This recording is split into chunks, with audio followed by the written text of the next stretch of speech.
Hey guys, today we're taking a look at my finished build of the Twotoys Shield Liger Gusoku Myokoh. I already did a review of this kit when I first got it from Twotoys, the link should be popping up in the top there right now, so I'm mostly just going to do my usual show and tell and talk about my paint job. But I do also have some more things to say about the kit that I didn't realize when I was just looking at the parts. Now, if you've been living under a rock and you don't know what Twotoys is, it's basically a one-man operation out of Vietnam with an Etsy store run by a guy called Two, who is himself a massive Zoids fan and has made a whole bunch of conversion kits and other smaller things. Aside from the two Gusoku Myokoh kits, he also has a conversion kit to make an HMM Energy Lager, for example. Definitely check him out on Etsy, link is in the description. And yes, Twotoys is of course sponsoring this video, but all that really means is that I got the conversion kit for free. I've always agreed with Two that I would give you guys my honest opinion. Anyway, let's get to it.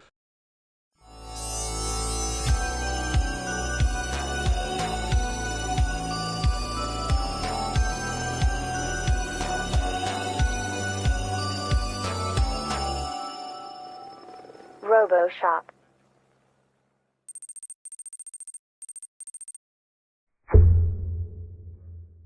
Alright, let's see how badly I can cock this up while I'm doing it live.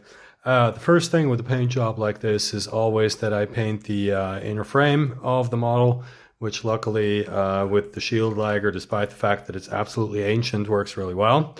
So what I did was I painted all of these inner frame mechanical bits with gunmetal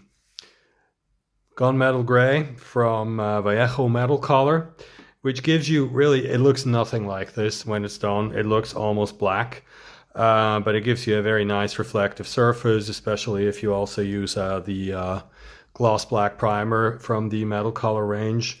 The thing you really have to do to sell the effect is that you use this right here, chrome silver from Tamiya, and you basically dry brush it all over everything, not only along the edges, but also to get these texture effects that you can see here. And for that purpose, I would like to introduce you to a personal friend of mine. That's this brush here from GSI Creos, Mr. Brush, round number 4. I bought this brush, I don't know, if not in the 90s, then in the early 2000s. So it's been with me for right around about 25 years. And at one point, as you can see here, I cut off the tip to turn it into a dry brushing tool. And it's just unbelievable. If you do any dry brushing at all, then you know that nothing destroys brushes like dry brushing does. This thing looks almost like it did back then. And every now and then I clean it up properly, and then it's basically back to looking like new. Because of the size and just sort of the specific stiffness of the bristles, I'm able to get these scratchy effects very easily. And yeah, if this brush ever dies, I honestly don't know what I'm going to do. The next step after the silver dry brush to give it the effect of worn metal is that I do another lighter dry brush with Tamiya Red Brown, typically. There's a rust color from Gunza that I used to use for this, but I keep running out and it's hard to come by. And this is me reviving an old in-joke from like 10 years ago. But anyway, dry brush silver, dry brush rust, and that's really all there is to this sort of worn metal effect that you see here. Once it's all done, I strongly recommend that you use metal varnish, also from Vallejo's Metal Color range, because it somehow manages to seal everything in and more or less retain the metallic effect. It's not perfect. It looks a little too much like a simple gloss coat, but it's about the best compromise I found. And it's just for like these kinds of inner frame things that I don't intend to do a lot of posing with this, but it still has to be able to move at least a little. And so you're going to want to at least have some sort of top coat on here, because otherwise the paint's just going to come right off.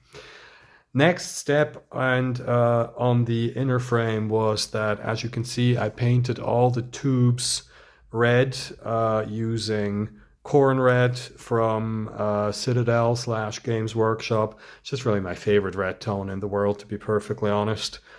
that's what I used on the tubes that you can see here, and also here on the leg and on the heel. For the caps, which you see are more or less the same color, I actually use this Scarlet Red from Vallejo Game Air. It's a very close color match with Corn Red, and of course is much easier to airbrush than trying to thin this down. And I think there is an airbrush version of the Citadel paint, but I've been using this for such a long time, and this lasts forever because, you know, it's not in a freaking jar with a lid that doesn't close properly. So I don't know, maybe when this runs out, maybe I'll try the airbrush Corn Red, but so far I don't really see why. Finally, on the tubes and also on the caps, which, by the way, this scratchy effect here was done with personal friend of mine and chrome silver. I used this here black wash from MIG for all of the panel line washes on the tubes and on the armor parts as well. This is an enamel wash, works fantastically well, but you do need to thin this down, for which I like to use the fast dry thinner from Abteilung 502. Works really well, thins nice, dries nice and matte. Always have a couple of bottles of this stocked up. It's one of my favorite tools. Also on the mechanical bits, the inner frame, I did these little gold accents. I did a bit more on this than I did on the Liger Zero because there's just way more exposed inner frame on this kit than on the Liger Zero, so I thought it was necessary.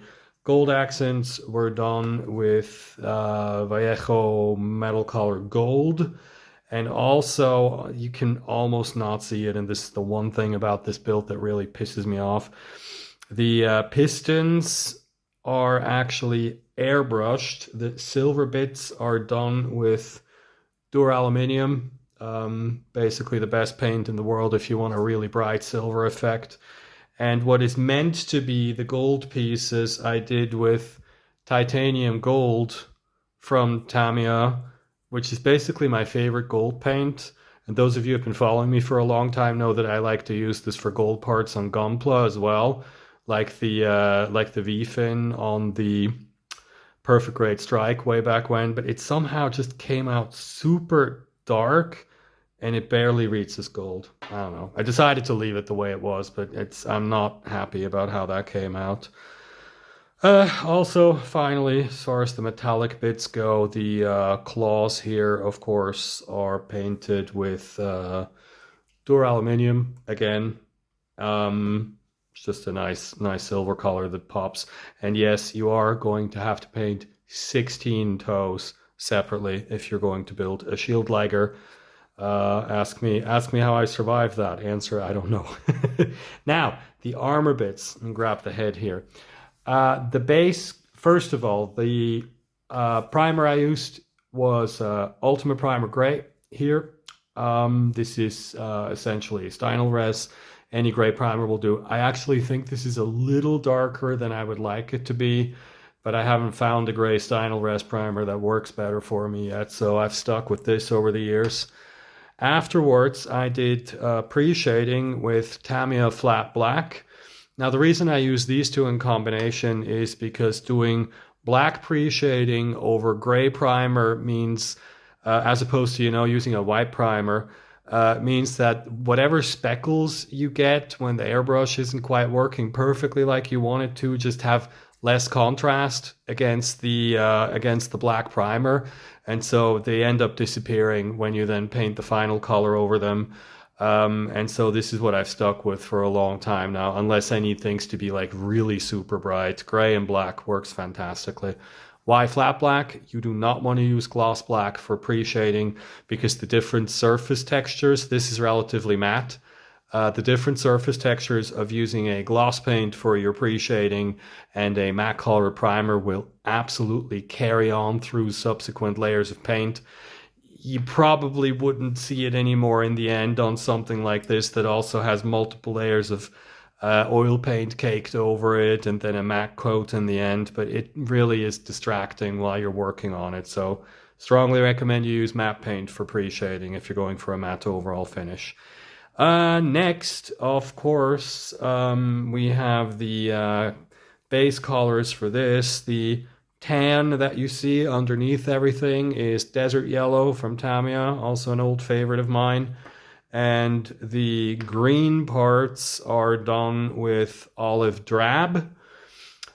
All of the green, and I do mean all of it, that you see on these pieces here was done with masking this time. You might remember on the Liger Zero, I did the trim with a brush, but that was because I used black and because I did a lot less of it and there weren't any large surface areas.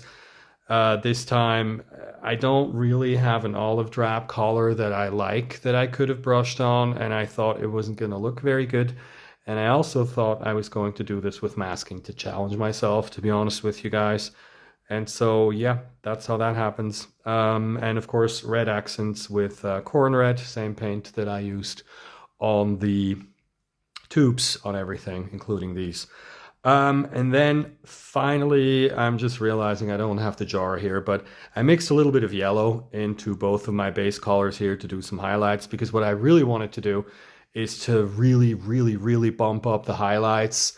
And just the overall contrast, because as you can see here, the next step I did was a fairly heavy dot filter with, okay, can't read anything on these tubes anymore. This is Abteilung 502, light rusts. You will just have to take my word for it.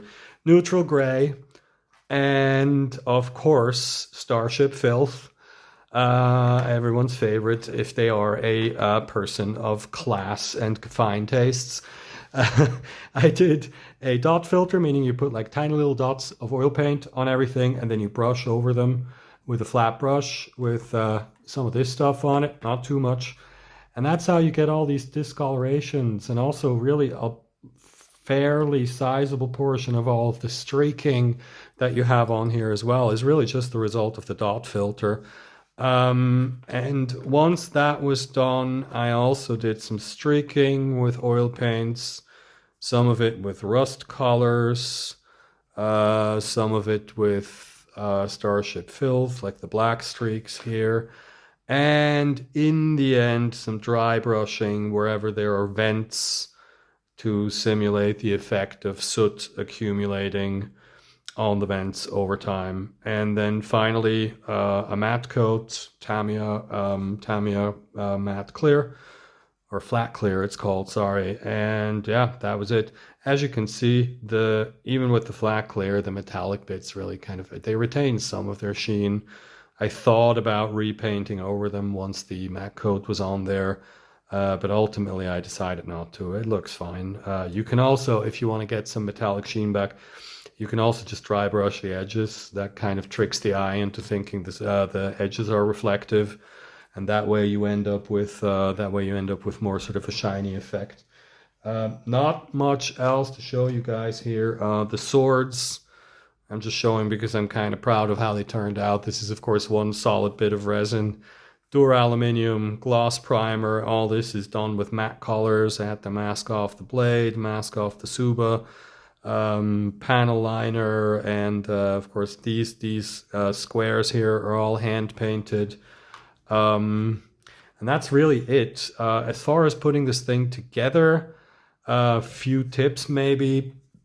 This is the way that this helmet part here, top helmet part I should say, is attached to the head in the build pictures from Twotoys.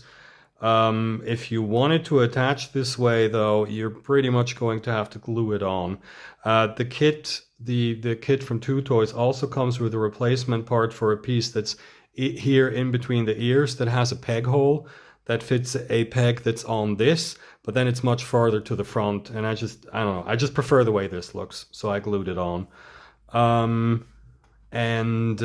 Also, one thing we're going to want to plan ahead for, because I really just noticed this at the very end. Sorry, this is unpainted, but won't be visible in the end. You see that this piece here, obviously I painted separately so that it would stay nice and shiny. And what I didn't think about is that there's a hole in the back of the shield, and this goes in. It fits perfectly, no problems there.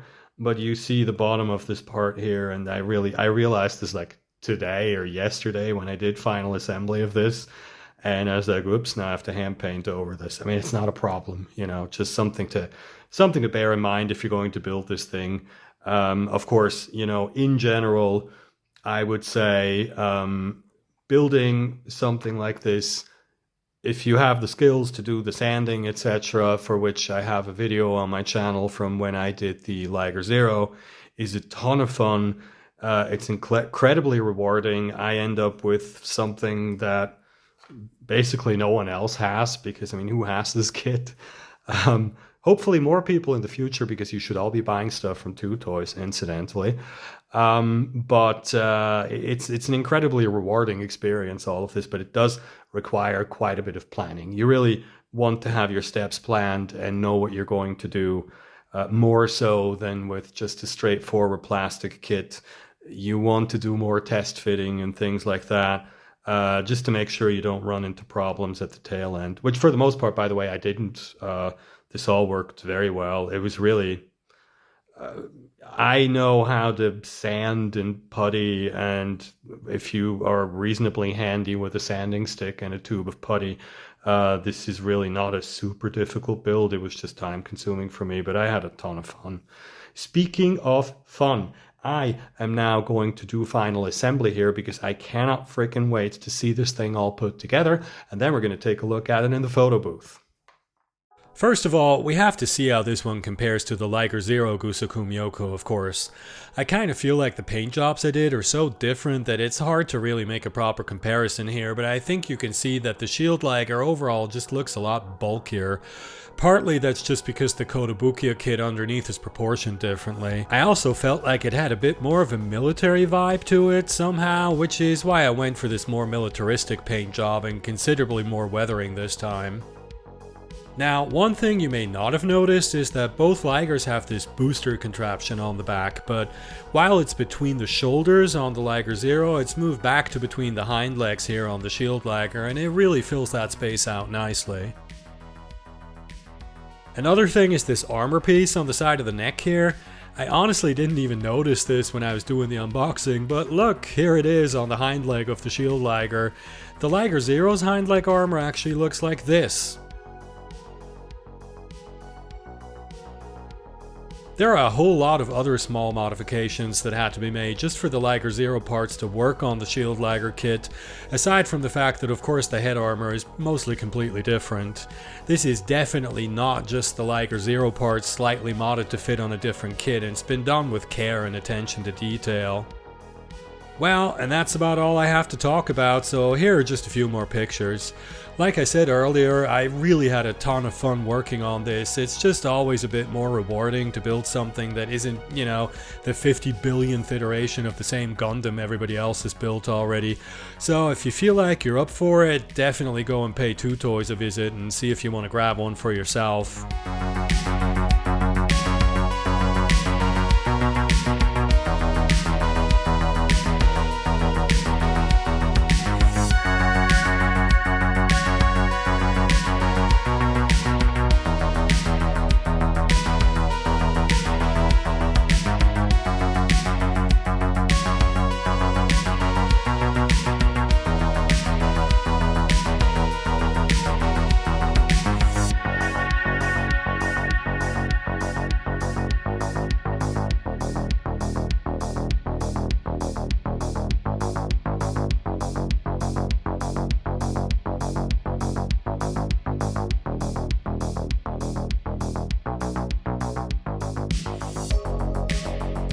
And that's it for this one, folks. I should have a video of the HMM Garantula up soon, and then I think all the stuff I have on pre-order is going to start coming out.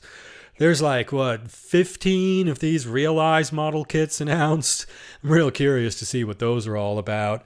Anyway, if you'd like to support the channel, I've got PayPal and Patreon links in the bottom. Like, subscribe, post comments, all that jazz. And in the meantime, thanks for watching, and I'll see you in the next one.